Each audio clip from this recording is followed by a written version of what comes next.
નમસ્કાર વિદ્યાર્થી મિત્રો, હું જયેશ પૂજારા નવનિર્માણ વિદ્યાલય ઓનલાઈન એજ્યુકેશનમાં આપનું હાર્દિક સ્વાગત કરું છું. વિદ્યાર્થી મિત્રો, આજે આપણે ધોરણ 8 સામાજિક વિજ્ઞાનનો જે ચોથો પાઠ છે, વેપારી શાસકો કેવી રીતે બન્યા, તેના વિશે આપણે અભ્યાસ કરવાના છીએ. તો વિદ્યાર્થી મિત્રો, આ પાઠની અંદર આપણે શું જોશું તો કે અંગ્રેજો છે તે માત્ર ને માત્ર ભારતમાં વેપાર કરવા માટે આવ્યા હતા. તો પછી આ દેશના શાસકો કેવી રીતે બની ગયા, આખા દેશના માલિક કેવી રીતે બની ગયા અને આખા દેશ ઉપર એમણે શાસન કેવી રીતે કર્યું, તેનો આપણે આજે પાઠની અંદર અભ્યાસ કરવાના છીએ. તો વિદ્યાર્થી મિત્રો, ચાલો આપણે પાઠની શરૂઆત કરીએ. રિસેસમાં બાળકો પુસ્તકાલયમાં વાંચન કરતા હતા. જય અને મિતાલી બે બિલાડી અને વાંદરાની બાળ વાર્તાઓ વાંચીને એકબીજાની મજાક કરતા હતા. એટલે બાજુમાં બેઠેલા તેમના વર્ગ શિક્ષકે જણાવ્યું કે બાળમિત્રો, આ પણ એક નીતિ છે કે બેની લડાઈમાં હંમેશા ત્રીજો જ ફાવે, અને અંગ્રેજોએ તો આ નીતિથી ભારતમાં રાજ વિસ્તાર વધાર્યો હતો. કે અહીંયા રિસેસ પડ્યો હતો એટલે બધા બાળકો છે તે પુસ્તકાલયમાં શું કરતા હતા, વાંચન કરતા હતા. એટલે પછી જય અને મિતાલી છે એ પુસ્તકાલયમાં બે બિલાડી અને વાંદરાની બાળ વાર્તાઓ વાંચી અને એકબીજાની મજાક કરતા હતા. એટલે પછી તેની બાજુમાં તેના વર્ગ શિક્ષક બેઠા હતા. આથી પછી તેના વર્ગ શિક્ષકે જય અને મિતાલીને જણાવ્યું કે બાળમિત્રો, આ પણ એક નીતિ છે અને બેની લડાઈમાં હંમેશા ત્રીજો જ ફાવે. કે આપણે જીત કોઈ નહીં થાય, એકની જીત થાય ને એકની હાર થાય, પરંતુ બેની લડાઈમાં હંમેશા ફાવે કોણ, તો કે ત્રીજો જ વ્યક્તિ ફાવે. અને આવી જ નીતિથી છે તે અંગ્રેજોએ ભારતમાં પોતાનો શું કર્યો હતો, રાજ્યનો વિસ્તાર વધાર્યો હતો. કે અંદરો અંદર બે રાજાઓને ઝઘડાવી અને પછી અંગ્રેજો છે તે પોતાનો રાજ્ય વિસ્તાર કરતા હતા. આવી જ નીતિથી છે તે અંગ્રેજોએ પોતાનો રાજ્ય વિસ્તાર વધાર્યો હતો ભારતમાં. સર, એ કેવી રીતે, જયે સવાલ કર્યો. એટલે વર્ગ શિક્ષકે કહ્યું કે સારું, ચાલો વર્ગમાં હું આજે તમને ભારતમાં આવીને અંગ્રેજોએ કેવી રીતે ભારતીય રાજાઓ ઉપર પોતાની હુકુમત સ્થાપી તેની વાત કરું. એટલે અહીંયા જઈએ છે તે સવાલ કર્યો કે સર, એ કેવી રીતે અંગ્રેજોએ રાજ્ય વિસ્તાર પોતાનો વધાર્યો હતો. એટલે પછી વર્ગ શિક્ષક કહે છે કે સારું, ચાલો વર્ગમાં હું આજે તમને ભારતમાં આવીને અંગ્રેજોએ ભારતીય રાજા ઉપર પોતાની હુકુમત કેવી રીતે સ્થાપી દીધી તેની હું તમને વાત કરું.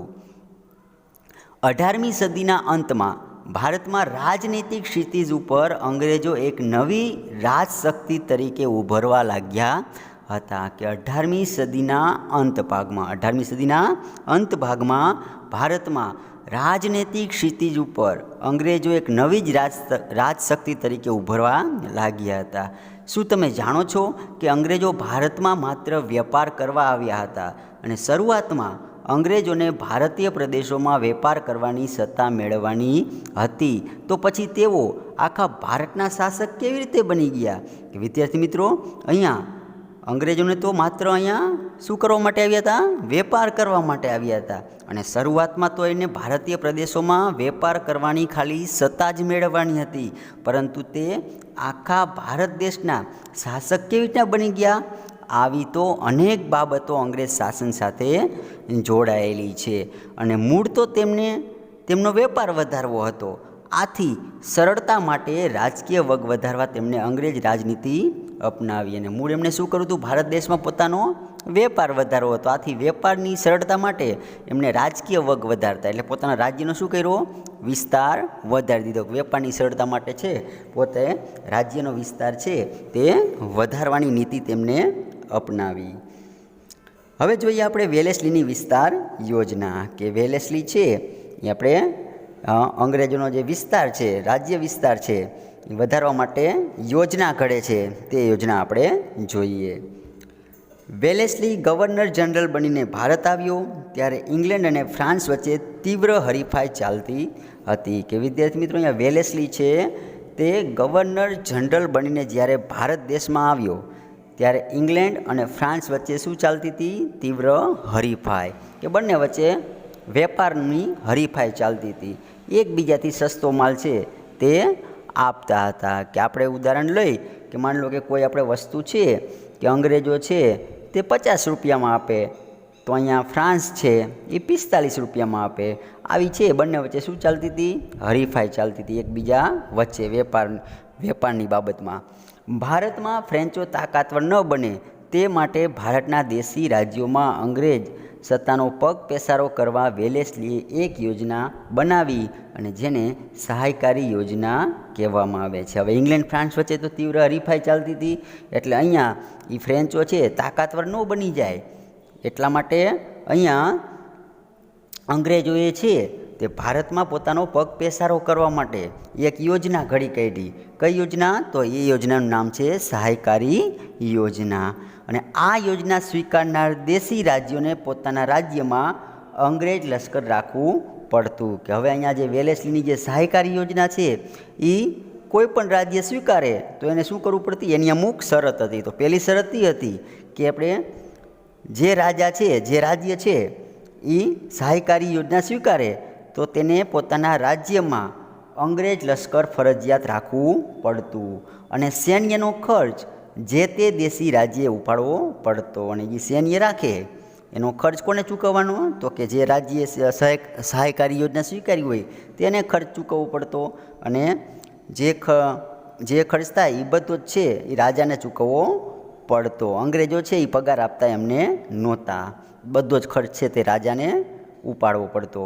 અને આ સાથે દરેક દેશી રાજ્યમાં એક અંગ્રેજ પ્રતિનિધિ રહેતો અને ફરજિયાત એક અંગ્રેજ પ્રતિનિધિ પણ રાજ્યમાં રાખવામાં આવતો હતો. અને આમાં અંગ્રેજોનું સૈન્ય અને તેમના પ્રતિનિધિ સચવાતા. કે આમાં આ યોજનામાં કોણ સચવાતું? તો કે અંગ્રેજોનું સૈન્ય અને એમના પ્રતિનિધિઓ સચવાતા હતા. અને સામે પક્ષે દેશી રાજ્યોને અંગ્રેજ સૈન્ય મળતું પણ તેનો ઉપયોગ કરી શકતા નહીં. કે અહીંયા અંગ્રેજો છે એ શરત મુજબ સૈન્ય તો આપતા, પણ રાજાઓ છે જે આપણા સહાયકારી યોજના સ્વીકારેલા રાજ્યો છે તે એનો ઉપયોગ કરી શકતા હતા નહીં. શું કામ?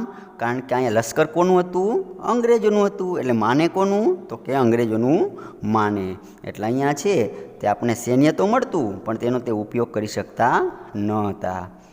વેલેસ્લીની સહાયકારી યોજનામાં ભારતના અનેક રાજ્યો ભોગ બન્યા. અને વેલેસ્લીની આ જે સહાયકારી યોજના હતી, વિસ્તાર વધારવાની જે યોજના હતી, તેમાં આપણા ભારતના અનેક રાજ્યો છે તેનો ભોગ બન્યા. તો હવે કયા કયા રાજ્યો તેનો ભોગ બન્યા સહાયકારી યોજનાનો તે જોઈએ. તો એમાં નિઝામ, મૈસૂર, અયોધ્યા, ગાયકવાડ, મરાઠા વગેરે રાજ્યોનો સમાવેશ થાય છે. દેશી રાજ્યો માટે સહાયકારી યોજના મીઠા ઝેર જેવી હતી. કે જે રાજ્યએ છે આ સહાયકારી યોજના સ્વીકારી પણ એના માટે કેવી હતી? તો કે મીઠા ઝેર જેવી લાગતી. શું કામ? કારણ કે ઉપરથી છે એ સારું લાગે પણ અંદરથી છે તેમને ગુલામીનો અનુભવ કરાવતી હતી. એટલે છે આ મીઠા ઝેર સમાન હતી. કે શરૂઆતમાં રાજ્યોનો છે તે સલામતી અને મદદ દેખાતી શરૂઆતમાં, પરંતુ ધીરે ધીરે તો વાસ્તવમાં તે ગુલામીનો અનુભવ કરાવતા લાગી. કે અંગ્રેજોના જાણે ગુલામ હોય તેવો અનુભવ કરાવવા લાગી. એટલા માટે આ જે સહાયકારી યોજના છે તે મીઠા ઝેર જેવી હતી. વેલેસ્લીની આ વિસ્તાર યોજના સહાયકારી યોજનાનો પ્રથમ શિકાર હૈદરાબાદ રાજ્યનો નિઝામ બન્યો. કે વેલેસ્લીએ જે આ સહાયકારી યોજના જે બહાર પાડી એ સૌ પ્રથમ કોણે સ્વીકારી? તો કે હૈદરાબાદનો જે આપણે નિઝામ છે તેને સહાયકારી સૌ પ્રથમ સ્વીકારી હતી. પછી મૈસૂર અને અયોધ્યા બન્યા અને ત્યાર પછી મૈસૂર અને અયોધ્યા પણ સહાયકારી યોજનાના શિકાર બન્યા. તાંજોર અને કર્ણાટકના પણ આવા જ હાલ થયા. એટલે કે તાંજોર અને કર્ણાટકે પણ સહાયકારી યોજના સ્વીકારી લીધી. મરાઠા સરદારોમાં અંદરોઅંદર ઝઘડા કરાવી તેમણે પણ સહાયકારી યોજનાનો ભોગ બનાવ્યો. કે મરાઠાઓ હતા, મરાઠા સરદારો, એને અંદરોઅંદર અંગ્રેજોએ ઝઘડો કરાવ્યો અને તેમણે પણ સહાયકારી યોજનાનો ભોગ બનાવી દીધા. મરાઠાઓ સાથે લડાઈ કરીને નિઝામને ભારે ખુવારી વેઠવી પડી હતી. કે અહીંયા મરાઠા સાથે છે આપણે કીધું કે આગળ કે સૌ પ્રથમ નિઝામે છે તે સહાયકારી યોજના સ્વીકારી. તો શું કામ એને સૌ પ્રથમ સહાયકારી યોજના સ્વીકારી હતી? તો કે તેની પાછળનું કારણ હતું કે એને મરાઠાઓ સાથે લડાઈ કરીને નિઝામને ભારે ખુવારી વેઠવી પડી હતી. એને ઘણું બધું નુકસાન થયું હતું નિઝામને મરાઠા સાથે લડાઈ કરીને. આથી એને એમ થયું કે અંગ્રેજો આપણને સહાયરૂપ થશે, એટલા માટે છે તેને સૌથી પહેલાં આ યોજના સ્વીકારી હતી. અને ટીપુ સુલતાનનું રાજ્ય તો પહેલાં જ અંગ્રેજોની હકૂમતમાં આવી ગયું હતું, કે ટીપુ સુલતાનનું રાજ્ય છે એ અંગ્રેજોની હકૂમતમાં પહેલાંથી જ આવી ગયું હતું. અને નાના ફડણવીસના અવસાનથી મરાઠા સંઘો વચ્ચે ઝઘડા થયા, કે નાના ફડણવીસ છે તેમનું અવસાન થવાથી મરાઠા વચ્ચે શું થયા, અંદરો અંદર ઝઘડા થવા લાગ્યા. અને એક પછી એક મરાઠા રાજ્યો અંગ્રેજોની ભાગલા પાડો અને રાજ કરો, ડિવાઈડ એન્ડ રૂલ નીતિના ભોગ બન્યા, કે અંદરો અંદર ઝઘડવા માંડ્યા. અને અંગ્રેજોએ છે તે એક નીતિ અપનાવી. કઈ નીતિ? ભાગલા પાડો અને રાજ કરો, ડિવાઈડ એન્ડ રૂલ. આ નીતિ એને અપનાવી અને આ નીતિનો છે તે એક પછી એક રાજ્યો છે તે ભોગ બનવા લાગ્યા. હવે આ નીતિ છે તેનો ભોગ કયા રાજ્યો બન્યા? તો અયોધ્યા, ગોરખપુર, તાંજોર, કર્ણાટક, ફરુખાબાદ વગેરે એક યા બીજા બહાને ખાલસા કરવામાં આવ્યા. આમ 7 વર્ષના ગાળામાં વેલેસ્લીએ પોતાની કંપનીનો શું કર્યો? બ્રિટિશ ઈસ્ટ ઇન્ડિયા જે કંપની હતી એનો વિસ્તાર કરી અને અંગ્રેજ સત્તાને આ યોજના દ્વારા સર્વોપરી બનાવી દીધી.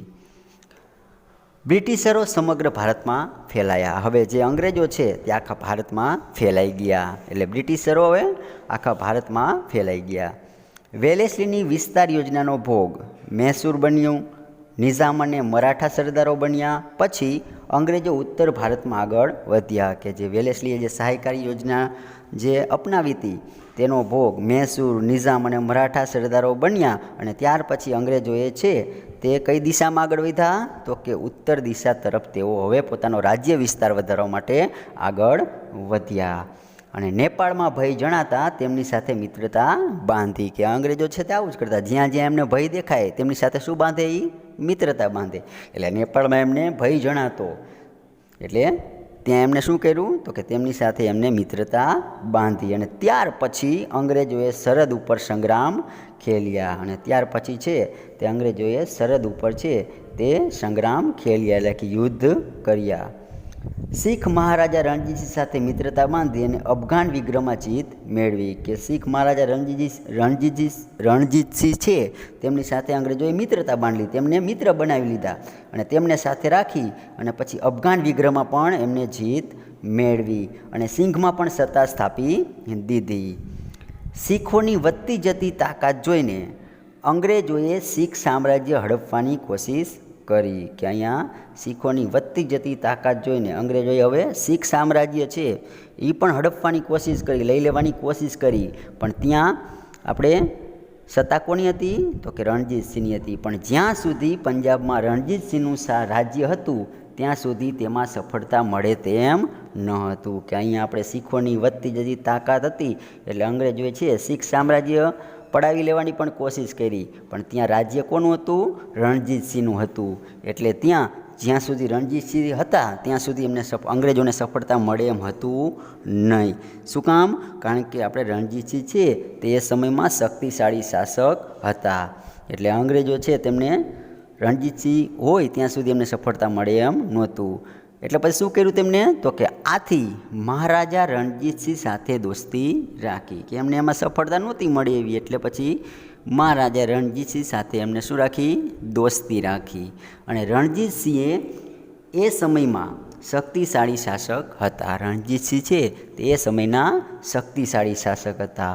તેમણે રાજ્યના રક્ષણ માટે યુરોપિયન અફસરોની મદદથી એક મજબૂત સેના ઊભી કરી હતી, કે રણજીતસિંહે પોતાના રાજ્યમાં રક્ષણ માટે યુરોપીય અફસરોની મદદથી એક મજબૂત સેના ઊભી કરી હતી. અને આસપાસના મોટા ભાગના પ્રદેશો ઉપર પણ તેમણે વિજય મેળવ્યો હતો. અને તેમના અવસાન પછી પંજાબમાં અરાજકતા વ્યાપી અને રણજીતસિંહ જીવ્યા ત્યાં સુધી પંજાબના વહીવટમાં અંગ્રેજો માથું મારવાની હિંમત કરી શક્યા ન હતા. અને હવે તેમને તક મળી ગઈ અને હાર્ડિસ ગવર્નર જનરલ તરીકે ભારતમાં આવતા તેણે શીખ સામ્રાજ્યને ભેદભાવની નીતિથી અંગ્રેજ શાસન નીચે લાવી દીધું.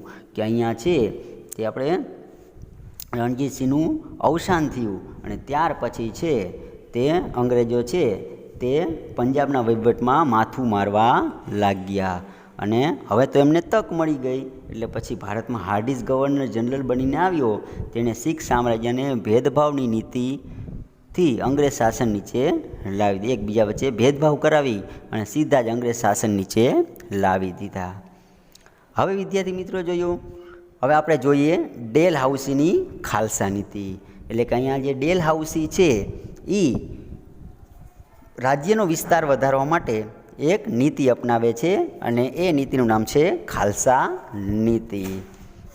તો વેલેસ્લીની વિસ્તાર યોજના હિન્દી રાજ્યોને એમના જોખમે પરાધીન બનાવવાની યોજના હતી. કે આગળ આપણે જે વેલેસ્લીની વિસ્તાર યોજના જોઈ એ કેવી હતી?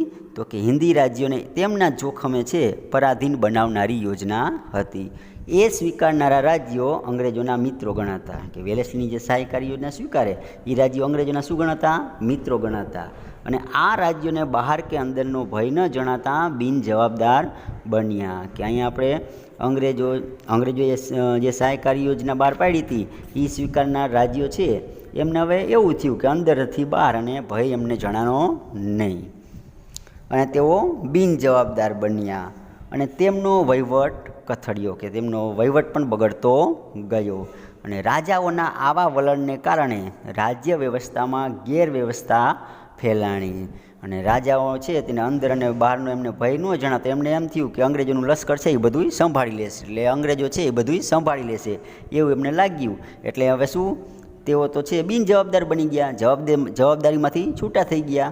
એટલે પછી ધીરે ધીરે એ રાજ્યનો વહીવટ શું થતો ગયો? કથળતો ગયો. અને આનો લાભ પછી કોને મળ્યો? તો કે અંગ્રેજોને મળ્યો. અંગ્રેજોની એક નીતિ જ હતી. એટલે રાજાઓના આવા વલણને કારણે રાજ્ય વ્યવસ્થામાં પછી ગેરવ્યવસ્થા ફેલાઈ અને અંગ્રેજ નીતિનું આ પરિણામ હતું. અંગ્રેજોની જે નીતિ હતી આ એક ષડયંત્ર હતું અને ભારતીય શાસકો તેમાં ફસાઈ ગયા. અંગ્રેજોને હવે બહાનું મળી ગયું કે હવે ગેરવહીવટ થવા માંડ્યો એટલે અંગ્રેજોને શું બની ગયું? બહાનું મળી ગયું કે રાજ્યમાં ગેરવહીવટનો અંત લાવવાના બહાને રાજ્યના કારભારમાં હવે એ માથું મારવા લાગ્યા. કે રાજ્યમાં ગેરવહીવટ થાય, સરખો વહીવટ થતો નથી. એટલે પછી આપણે અંગ્રેજો છે તે રાજ્યના કારભારમાં છે એમાં પણ માથું મારવા લાગ્યા. અને શરૂઆતમાં કંપની સરકારે કેટલાક પ્રદેશોને ગેરવહીવટના બહાને ખાલસા કર્યા. અને શરૂઆતમાં છે બ્રિટિશ ઈસ્ટ ઇન્ડિયા કંપનીએ કે કેટલાક પ્રદેશોને ગેરવહીવટના બહાને કે રાજ્યની અંદર શું ચાલે છે? સરખો વહીવટ નથી થતો, ગેરવહીવટ થાય છે એવું બહાનું કાઢી અને ખાલસા કરી લીધા રાજ્યો. પછી બ્રહ્મદેશ એટલે કે હાલનું મ્યાનમાર, એ સમયનું બ્રહ્મદેશ, અત્યારે આપણે તેને મ્યાનમારના નામથી ઓળખીએ છીએ. અને પંજાબ પ્રાંતને પણ ખાલસાના ભોગ બનાવ્યા. જો આશ્રિત રાજા અપુત્ર મરણ પામે તો એનું રાજ્ય ખાલસા કરવામાં આવતું. કે જે આપણે રાજા હોય એ અપુત્ર મરણ પામે તો એનું રાજ્ય પણ શું કરતા? તે ખાલસા કરતા હતા. આવી રીતે રાજા અપુત્ર મૃત્યુ પામ્યા હોય અને ખાલસા કર્યા એવા રાજ્ય કયા હતા? તો સતારા, ઝાંસી, નાગપુર વગેરે રાજ્યો ખાલસા નીતિના ભોગ બન્યા હતા. ત્યાર પછી ભારતમાં વધુ ઉપજ આપતા પ્રદેશો કે જે વધુ ઉપજ આપતા, વધુ કમાણી કરી આપતા જે પ્રદેશો હોય જેવા કે ચા કોફીનો પ્રદેશ, કપાસનો પ્રદેશ, હસ્તગત કરીને ગોરા વેપારીઓને કરોડો રૂપિયાની કમાણી કરી આપવાનો ડેલહાઉસનો આશય હતો. કે જે આપણા વધુ ઉપજ આપતા જે પ્રદેશો હતા, ચા કોફીનો પ્રદેશ, કપાસનો પ્રદેશ, એ પણ એમને ગોરા વેપારીઓ શું કર્યો? હસ્તગત કરી અને કરોડો રૂપિયાની કમાણી કરી આપવાનો ડેલહાઉસીનો આશય હતો. બ્રિટિશ સામ્રાજ્યને દ્રઢ બનાવવા અને શાસનની સવલત માટે ડેલહાઉસીએ ભારતમાં કેટલાક સુધારા કર્યા હતા. હવે બ્રિટિશ સામ્રાજ્ય છે તેને મજબૂત બનાવવા માટે અને શાસનની સવલત એટલે કે તેમની સગવડ માટે, તે પોતે ભારતમાં આખા દેશમાં શાસન કરી શકે એટલે તેમની સગવડ માટે ડેલહાઉસીએ શું કર્યું હતું? ભારતમાં કેટલાક સુધારા કર્યા હતા. આ સુધારા કોના માટે હતા? તો કે એ સામ્રાજ્યને મજબૂત બનાવવા માટે અને તેમની સગવડ માટે હતા. હવે કયા કયા સુધારા ડેલહાઉસીએ કર્યા? તો તેના સમયમાં ભારતમાં મુંબઈથી થાણા સુધીની સર્વપ્રથમ રેલવે લાઇન શરૂ થઈ ઈસવીસન 1853ની સાલમાં. કે ડેલહાઉસીના સમયમાં છે તે ભારતમાં સૌ પ્રથમ છે તે રેલવે લાઇન શરૂ થઈ. કઈ સાલમાં? ઈસવીસન 1853માં. અને કયા શહેરો વચ્ચે શરૂ થઈ હતી? તો મુંબઈથી થાણા વચ્ચે છે એ સૌ પ્રથમ રેલવે લાઇન શરૂ થઈ હતી. ત્યાર પછી આધુનિક ટપાલ પદ્ધતિ પણ તેના સમયમાં દાખલ થઈ અને આ સમયે જ ઇંગ્લેન્ડ અને ભારત વચ્ચે તાર વ્યવહાર શરૂ થયો.